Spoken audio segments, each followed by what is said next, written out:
Ravi de vous retrouver, chers téléspectateurs, et bienvenue dans ce journal. Donc voici les grandes articulations. La Commission nationale chargée de la conduite des travaux des Assises nationales présente ce 10 mars 2025 le rapport final des travaux détaillé dans un instant. Le 8 mars de chaque année est consacré à la Journée internationale des droits de la femme. La région de Tawa n'est pas restée en marge. À suivre les explications dans cette édition.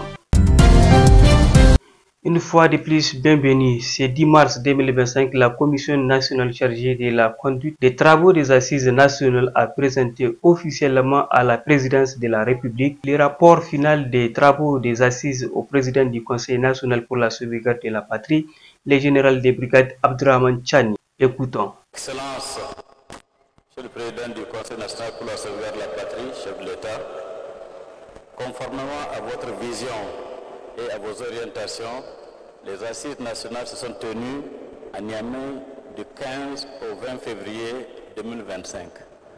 La Commission nationale pour l'organisation de ces Assises a travaillé jour et nuit pour la préparation de ces Assises. Et 18 jours après la fin de ces Assises, on produit le rapport final de ces Assises. Ce rapport contient non seulement les différentes recommandations des délégués participant aux travaux, mais également un avant-projet de charte de la refondation et les 3 résolutions clés. La première, les Assises recommandent de vous élever au grade de général d'armée. Deuxièmement, les Assises recommandent que la durée de la refondation soit au minimum de 5 ans renouvelable en fonction de la situation sécuritaire, en fonction de l'agenda de la refondation et en fonction de l'agenda également de la Confédération des États du Sahel AES. Les Assises ont également recommandé, en troisième résolution, la dissolution des partis politiques et la rédaction d'une nouvelle charte des partis. Aussi, à mon nom personnel et au nom de l'ensemble des membres de la Commission nationale chargée d'organiser les Assises nationales, j'ai le plaisir et l'honneur de vous remettre le présent document.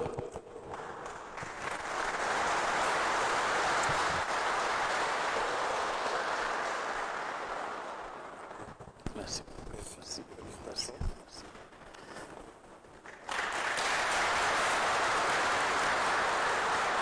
Suite de ce journal, toujours à la présidence, peu après la remise officielle de ce rapport, le général de brigade Abdurrahman Chani a rappelé que nous estimons que l'ensemble des Nigériens ont eu la possibilité de participer au débat au moment où il se déroulait, soit au centre de conférence Mahatma Gandhi ou au palais des congrès.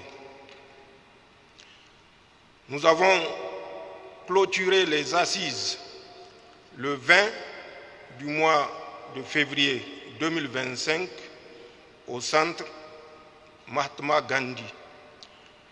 Et lors de mon allocution, j'avais dit que ceux qui n'ont pas eu encore la possibilité de participer peuvent le faire dans les 3 semaines à venir. Je crois que ce délai était suffisant et certainement a été suffisant pour que ceux qui n'ont pas pu participer au débat puissent apporter leur contribution. Car, comme nous le disons et nous le répétons et nous le répéterons, Inch'Allah, toujours, Zancen Asani, la Boussanino, Hale Lady non. C'est du Niger qu'il s'agit. C'est des intérêts du Niger qu'il s'agit. Les intérêts du Niger sont au-dessus de tout groupement, de tout regroupement, de tout individualisme et de tout clanisme. Il faut que le Niger existe pour que des intérêts particuliers subsistent. J'exprime toute ma reconnaissance, toute ma gratitude à tous ceux qui ont, de près ou de loin, et de quelque manière que ce soit, participé à ces travaux dont nous sommes en train de recevoir les copies des mains du président ayant conduit les assises nationales. Merci, honorable. Merci à l'ensemble du peuple nigérien qui vous a accompagné et soutenu. Et gardons à l'esprit que ce n'est plus le moment de rancœur, de division, d'adversité stérile. Tout ce que nous devons faire doit s'inscrire dans la défense et la préservation des intérêts du Niger. Le Niger, sans lequel nous n'aurons pas de raison d'être. Ce Niger que nous avons le devoir de défendre au prix de nos vies.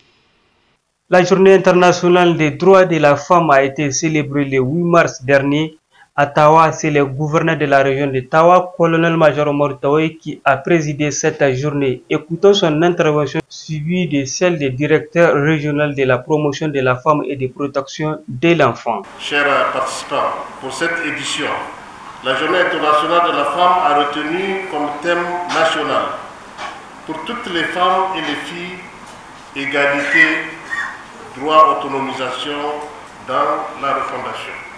Mesdames et messieurs, le choix de ce thème n'est pas fortuit.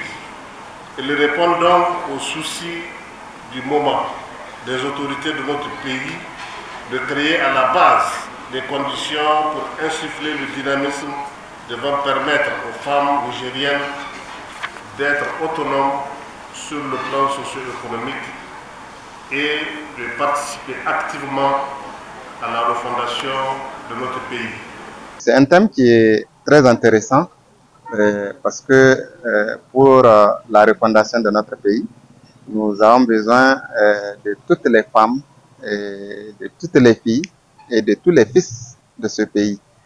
Alors que nous savons très bien aussi qu'il ne peut pas y avoir autonomisation s'il n'y a pas équité entre les sexes, s'il n'y a pas égalité des droits, parce que tant qu'il y a des violences basées sur les genres, tant que l'éducation n'est pas garantie pour les filles et les femmes, tant que ces violences, comme je dis, continuent, tant qu'il y a des mutilations génitales, alors il sera difficile d'arriver à l'autonomisation de la femme.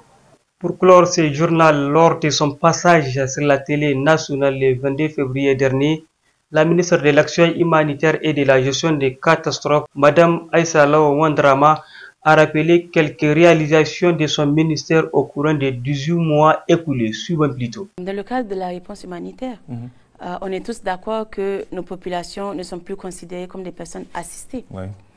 Ça, depuis le 26. Tout à fait. Elles deviennent, ces populations-là sont des acteurs clés de la mise en œuvre de chaque projet et chaque programme que nous élaborons. Elles sont impliquées à toutes les phases et c'est d'ailleurs la raison pour laquelle plusieurs stratégies, nous sommes en train de les réviser pour que les voix de ces communautés portent dans l'élaboration de ces stratégies. Parce que quand on élabore une stratégie, on fait aussi un plan d'action qui accompagne.